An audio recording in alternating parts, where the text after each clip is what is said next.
Very good morning, students. Today we are going to start another topic of moving charge and momentum, that is cyclotron. Cyclotron आज हम पढ़ेंगे. तो cyclotron basically it is a machine to accelerate the charge. Charge को एक्सीलेट करने के लिए हमारा जो है साइक्लोट्रॉन का यूज होता है ना. इससे बस चार्ज पार्टिकल्स ही एक्सीलेट हो सकते हैं. आपको धीरे धीरे समझ में आ जाएगा कि चार्ज पार्टिकल्स ही क्यों एक्सीलेट हो सकते हैं, न्यूट्रल्स क्यों नहीं एक्सीलेट हो सकते हैं. ठीक है. तो बेसिकली इसमें क्या है कि this is some rough diagram of cyclotron. ठीक है. ये हमारा टॉप व्यू है. अगर साइक्लोट्रॉन को अगर हम टॉप से देखें तो कैसा दिखाई देगा, है ना. Basically here is two D shape hollow metallic conductors होते हैं, हॉलो मेटेलिक बॉक्सेस होते हैं. ठीक है. ये हॉलो होते हैं अंदर से, है ना. और इस पूरे एरिया में, इस पूरे रीजन में हमारा मैग्नेटिक फील्ड प्रेजेंट होता है and that is perpendicular to the plane of this D shape.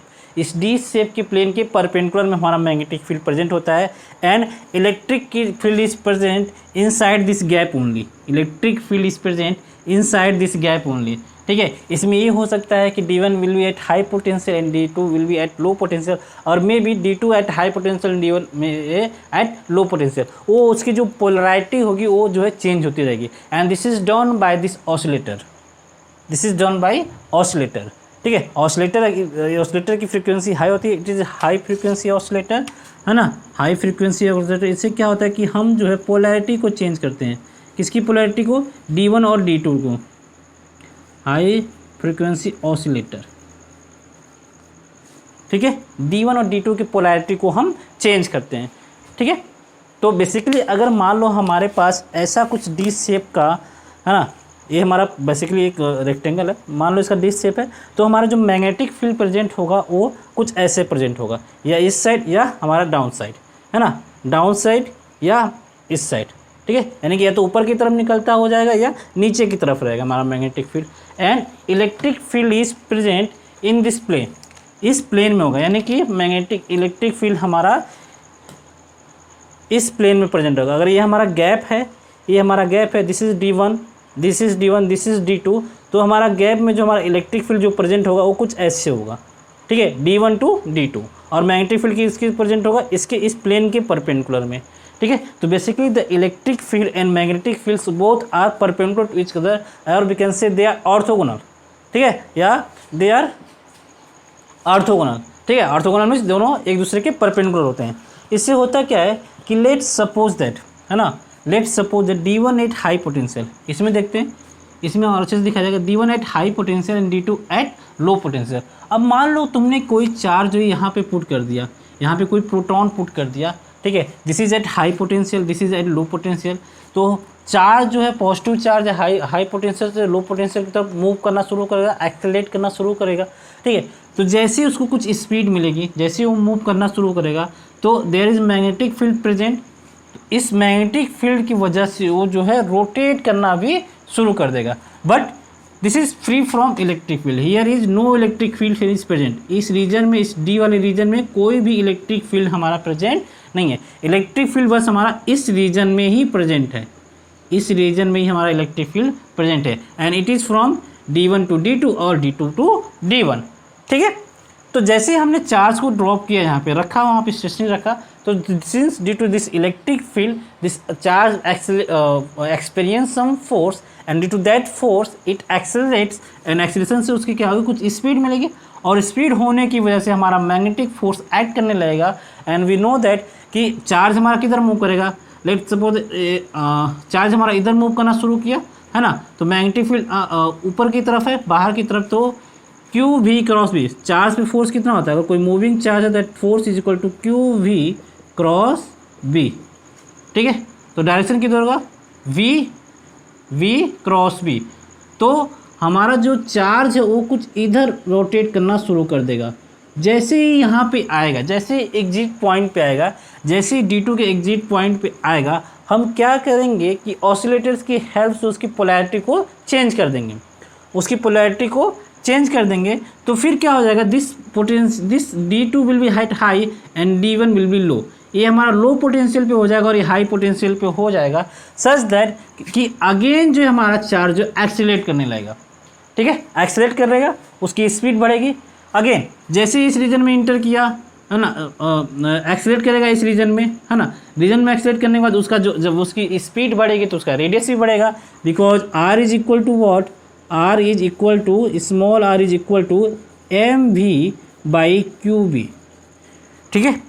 इस रीजन में उसकी स्पीड बढ़ेगी, है ना, और स्पीड बढ़ने से हमारा रेडियस बढ़ेगा, यानी कि उसका जो मोशन होगा कुछ स्पाइरल शेप का होगा, जैसे धीरे धीरे उसकी रेडियस जो है बढ़ती जाएगी बढ़ती जाएगी बढ़ती जाएगी, ठीक है। समझ में आ रहा है आप सबको?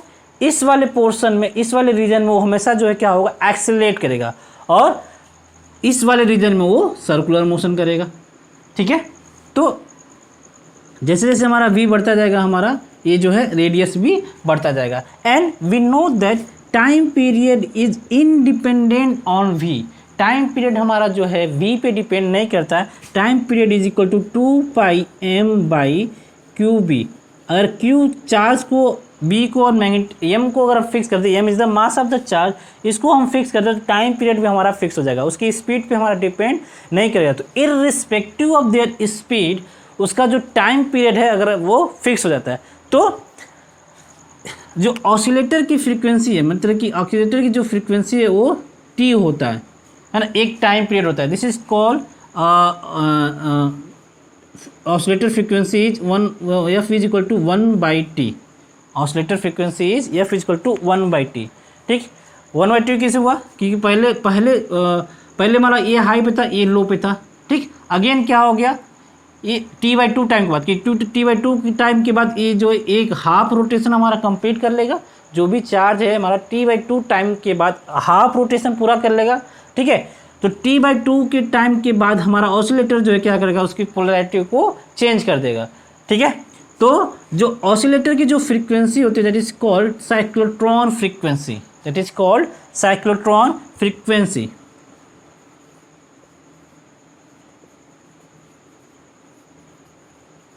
And it is independent on v। इसी प्रिंसिपल का यूज करके जो है हम जो है इस बेसिकली जो मेन प्रिंसिपल है वही है कि because time period is independent on speed, तो धीरे धीरे उसकी स्पीड बढ़ती जाएगी, उसका रेडियस बढ़ता जाएगा, रेडियस बढ़ता जाएगा, और रेडियस बढ़ने के बाद जब उसका रेडियस, जो चार्ज का रेडियस है वो साइक्लोट्रॉन के रेडियस के बराबर हो जाएगा, तो there is one deflection point. इस डिफ्लेक्शन पॉइंट की वजह से, डिफ्लेक्शन प्लेट की हेल्प से हम जो है चार्ज को बाहर की तरफ एग्जिट करा लेंगे, ठीक है। इस तरह हमें जो है एक हाई फ्रीक्वेंसी का, हाई स्पीड का, हाई एनर्जी का हमें एक पार्टिकल मिल जाएगा, ठीक है। And that velocity is equal to, let's suppose if the radius of the D is, जो इस साइक्लोट्रॉन का जो रेडियस है वो कैपिटल आर है, लेट्स सपोज इस साइक्लोट्रॉन का जो रेडियस है वो कैपिटल आर है, तो इसकी काइनेटिक एनर्जी क्या होगी, किस काइनेटिक एनर्जी के साथ जो है हमारा चार्ज जो है रिलीज करेगा, है ना। आर इज इक्वल टू वाट, अगर हमारा जो रेडियस कैपिटल आर हो जाए चार्ज पार्टिकल्स था, तो R is equal to what M V by Q B, तो implies V is equal to Q B R by M, Q B R by M. तो इतनी स्पीड से जो हमारा इलेक्ट्रॉन जो है, इलेक्ट्रॉन या कोई भी चार्ज पार्टिकल्स जो है बाहर निकलेगा, उसकी एनर्जी कितनी हो जाएगी, उसकी एनर्जी हो जाएगी half M V square, half M V square, that is equal to half M और वी स्क्वायर की value Q square B square R square upon M square. तो एम से एम कैंसिल और बचेगा क्या, Q square B square R square by 2m, ठीक है। Q square B square R square by 2m, okay. Ions क्या होगा, हमारा रिपीटेडली एक्सीलरेट होगा, रिपीटेडली एक्सीलरेट होगा जब तक कि जो हमारा जो रेडियस है वो हमारा इस डीज के बराबर ना हो जाए, और जैसे ही डीज के बराबर हो जाएगा हमारा एग्जिट पॉइंट की हेल्प से हम जो है चार्ज को बाहर की तरफ मूव करा लेंगे, ठीक है।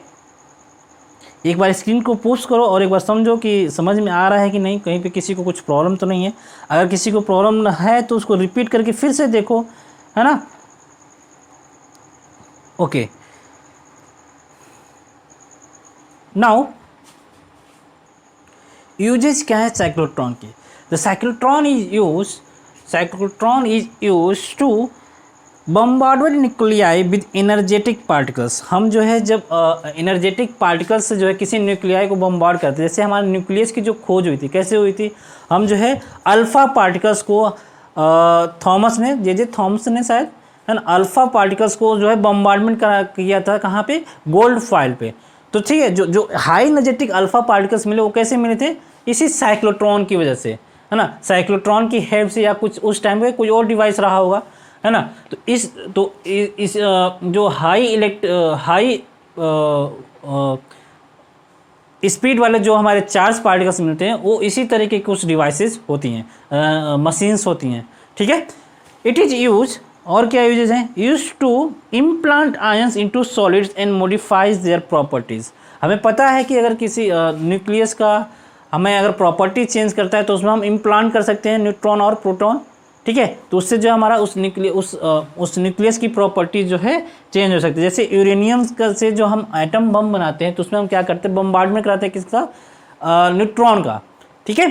तो अल्फा पार्टिकल का हम बम्बार्डमेंट करा के हम जो है किसी भी एटम्स का, मॉलिक्यूल्स का जो है हम उसकी प्रॉपर्टीज़ को चेंज कर सकते हैं। तो वहाँ पे ये जो है यूज होता है। बेसिकली जो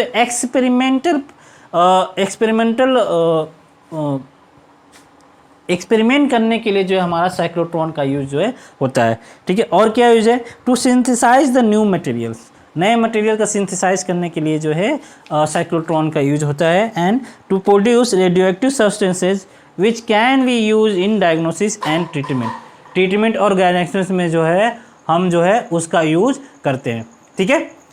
तो साइक्लोट्रॉन में बस इतना ही। Thank you.